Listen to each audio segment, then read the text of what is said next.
நம்ம சாத்துக்குடி தேங்காய் பால் ரெண்டையும் எப்படி மிக்ஸ் பண்ணி ஜூஸ் போடலாங்கிறத பார்த்தோம். கேரட் ஜூஸும் தேங்காய் பால் ஜூஸும் மிக்ஸ் பண்ணா எவ்வளவு பெனிஃபிட் இருக்குங்கிறத குடிச்சு உணர்ந்தவங்களுக்கு மட்டும்தான் தெரியும். ரொம்ப அற்புதமான இருக்கும்.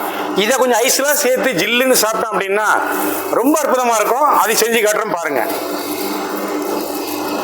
இந்த மிஷின்லேயே கேரட் ஜூஸ் எடுத்துக்கலாம்.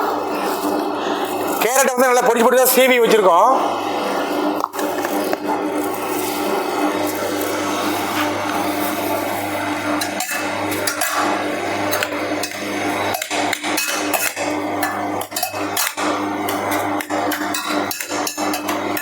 இந்த டேபிள் கொஞ்சம் உயரம் ஜாஸ்தியாக செஞ்சிட்டோம், அதனால் உங்களுக்கு சரியாக காட்ட முடியாமல் போயிடுச்சு.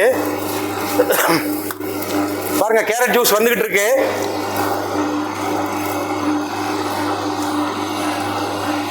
ரொம்ப கண்ணுக்கெல்லாம் ரொம்ப நல்லதுங்க.